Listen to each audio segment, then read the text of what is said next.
Okay, thank you for joining in again. You're welcome back. In our previous lesson, we were looking at the smallest grammatical unit, which is morpheme. And we've defined a morpheme. We looked at some examples of morphemes.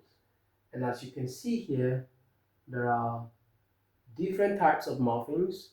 As I mentioned earlier, you have, in terms of meaning, you can describe morphemes as being uh, free or bound. And then in terms of structure, you can also describe morphemes at that level. You can say morphemes will have a root and then affix. In terms of structure, you have a root and affix. And I also told you that we're going to look at the importance or functions of all of this, because if this is not important, we shouldn't be discussing it anyway. But since it's important, then we have to discuss it. So now let's quickly look at some other elements of morphemes. I'm going to take this out.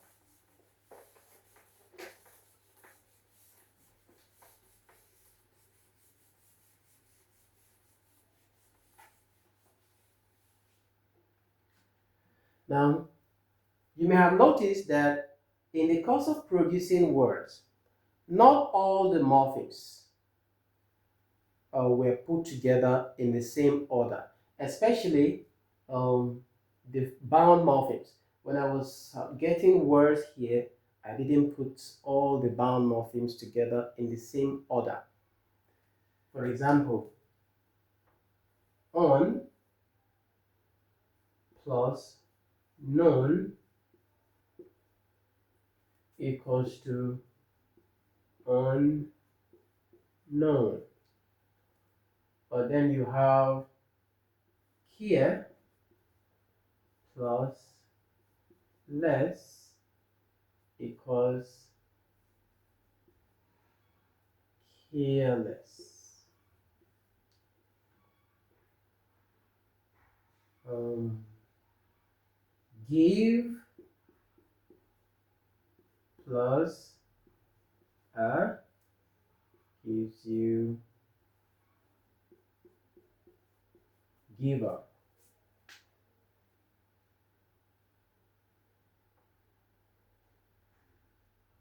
You can have if plus legal, yes, gives you illegal. You notice that this combination is not happening in the same order. Sometimes the bound morpheme comes at the end of the free morpheme, and then sometimes you have the bound morpheme before the free morpheme. And the order in which you put together these morphemes depend on the word you want to produce at the end.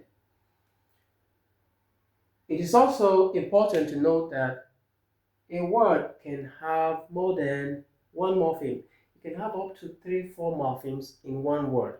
As long as you're producing a meaningful word, then it's okay. Some words will have up to 3, 4 morphemes. For example, you can say um,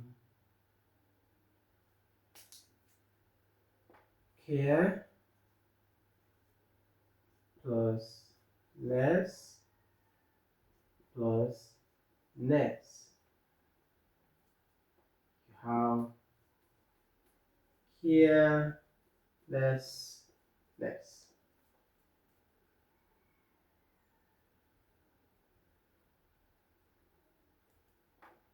You can have, say, show plus man plus sheep will give you show man sheep. So we have more than one morpheme.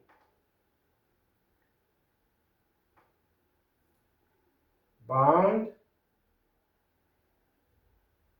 and then this could be free, free, free, free, free. So whether you have bound morphemes or free morphemes, it's possible to combine more than two. You can have up to three or even four morphemes together to produce a word. Again, yeah, that's it.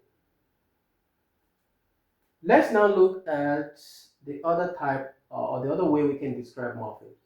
And that will give us more meaning to how to put the bound morphemes to the free morphemes. How can we add the bound morphemes to the free morphemes?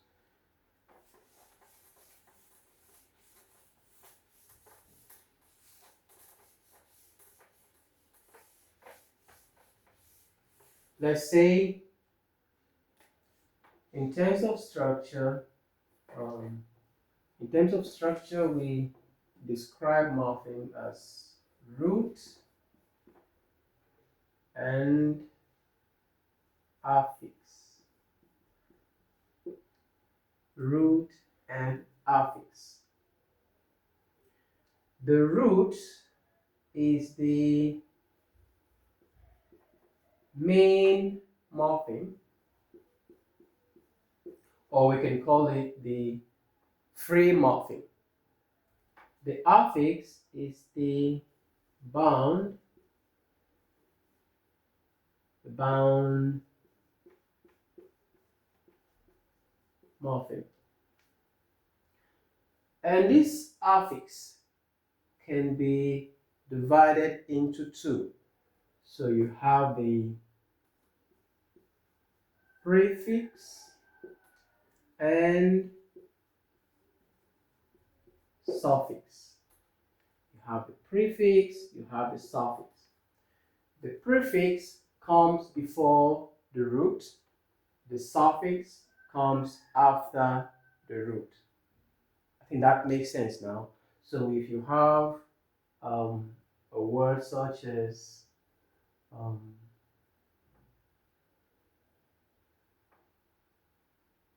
um, formal, let's see, formal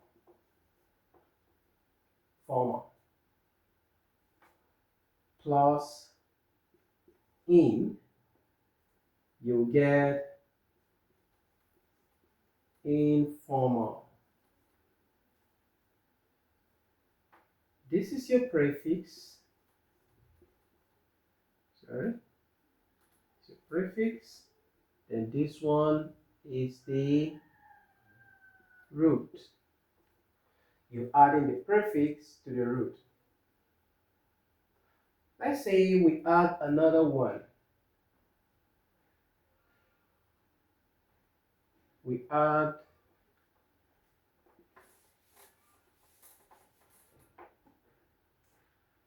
formal plus in plus lee. That gives us informally.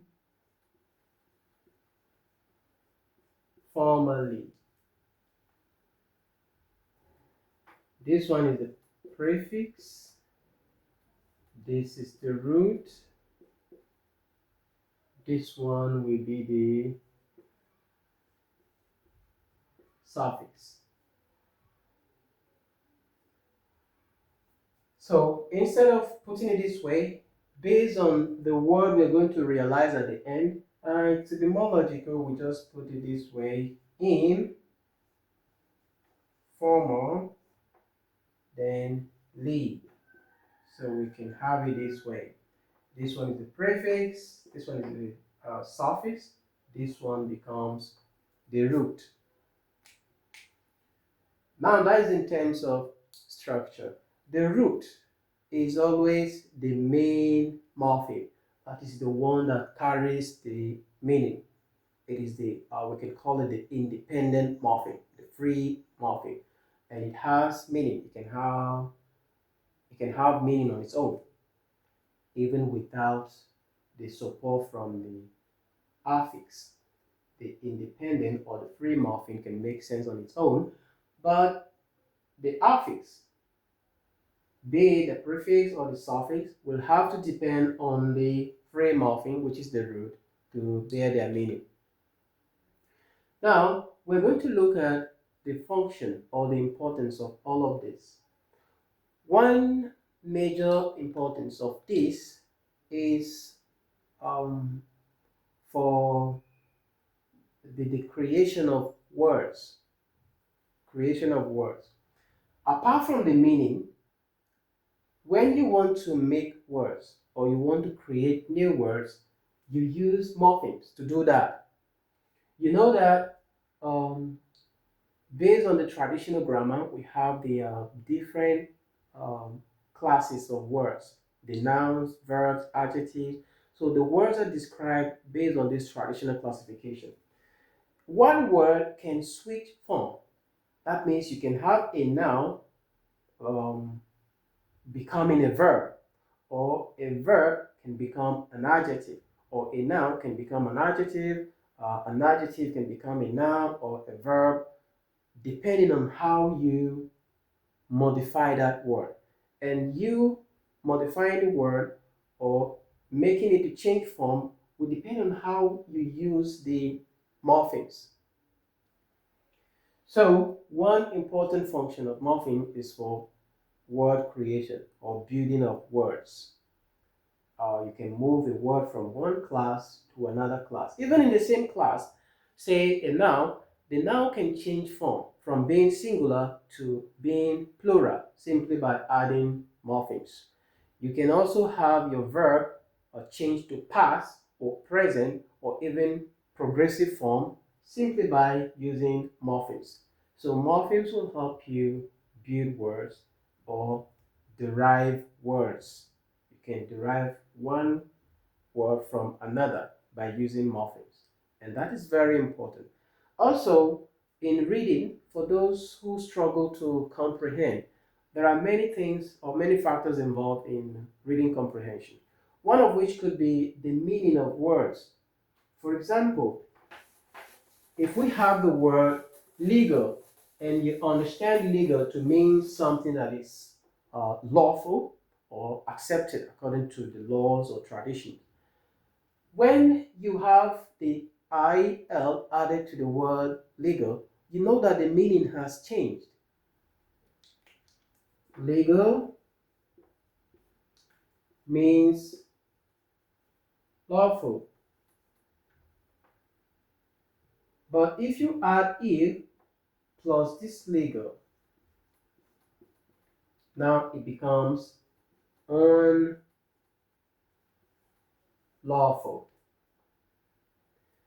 If you're doing a reading comprehension, especially for those of you preparing for examinations, maybe English language examinations in school, or it could be language proficiency tests for those of you who are writing professional exams, maybe for English language proficiency. You have to read passages, you read comprehension passages, and you answer questions based on what you read. If you don't understand the meaning of certain words, you might struggle to get answers to your questions. Let's say you're reading through your passage and then you see legal, or in another place you find illegal, and you don't quite know the difference between legal and illegal. That means you won't make sense of what you're reading at that point. Knowing the difference of legal and illegal depends on this morpheme. If you know the meaning of this morpheme or what this morpheme can do to this word, then it will make a lot of sense to you. You will be able to differentiate between legal and illegal. So, understanding morphemes can help you know the meaning of words and how these words function in context. It can also help you to derive words or different kinds of words from a particular word. Even in word creation, if you want to build words, you can also do that by using your morphemes. So let's see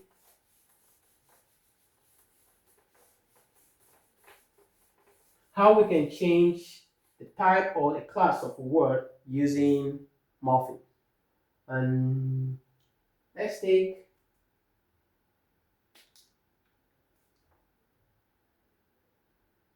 um, mango, for example. It's a fruit, mango, plus your es equals to mangoes. This is singular, this is plural. You have,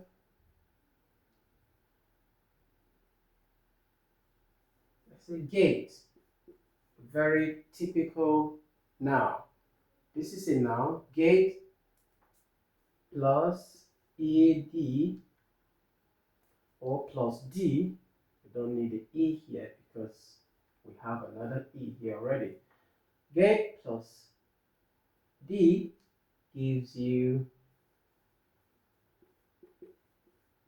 gated.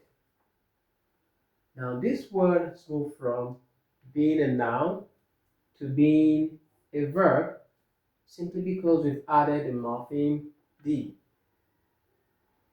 We've derived a verb from a noun. We can also have,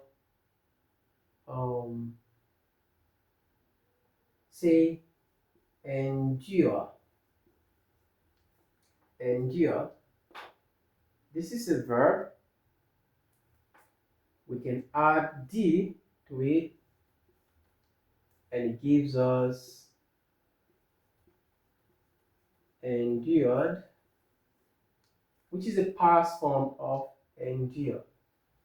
We can also add another word to endure. Sorry, we can add another morpheme, not another word. Now we can add another morpheme. Say ends. Now this will be equals to endurance. Sorry.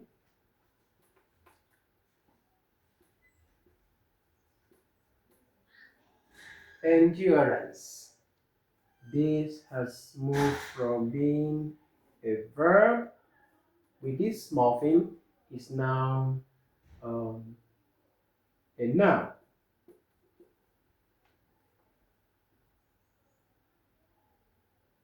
or it can even be an adjective. It can be an adjective, it can be a noun or an adjective, depending on how you use it in context. So we can derive words from other words by adding morphemes. If you know this, it helps you a lot both in writing and in reading because you now know that endure can be a verb and it can also be a noun or an adjective. Get can be a noun. A typical noun can also be a verb by adding a morpheme to it. And of course, you need to know how to use it in context as well. Words don't just make sense very well if you have them in isolation. They work better in terms of meaning, especially when you use them in context. So don't forget, mango is one fruit. If you have plenty, more than one, two or three or more, then you say mangoes. It's now changed from being single to plural. Um, there are also other functions of morphemes, but basically these are the most important one. Remember, our class is for those who want to maybe revisit what they did in school for a long time but they've forgotten about, or for those who are new to English language and they just want to build um, the basic foundation of English grammar. Yes, this class is not for those who are expert uh, English students or English language experts. No, it's for beginners and then people who are trying to hone their English language skill. I call this simple English. And today we just looked at the smallest grammatical unit that you have, and it's called a morpheme. A morpheme has meaning. It could be a single letter or a couple of letters. It could also be a word. If it's a word, it's a free morpheme. If it is a letter or a couple of letters, you call that bound morpheme. A bound morpheme has meaning, but the meaning will not be realized until it is added to the free morpheme.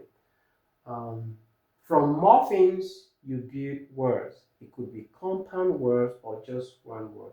A compound word simply means a word that has two independent morphemes or two free morphemes. That's all. So you can look up different types of morphemes um, and how to identify morphemes in a word. Let me also clarify this. For those of you who are students of English language, you might be wondering, so what's the difference between a morpheme and a syllable? We're going to discuss that in detail in our next class. So just know that how you identify morphemes in a word is quite different from how you identify or how you split the word into syllables. Sometimes the morphemes will correspond with the syllables, but sometimes it's not the case. So a morpheme is different from a syllable. Again, you might have noticed that in adding some morphemes, sometimes some letters will give way. That is fine. Endure, to endurance, we have to remove the E and then replace it with an A.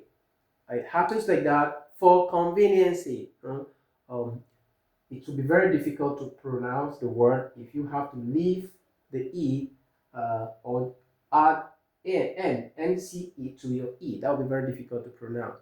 So changing the word or deleting some words is just for convenience or for ease of pronunciation.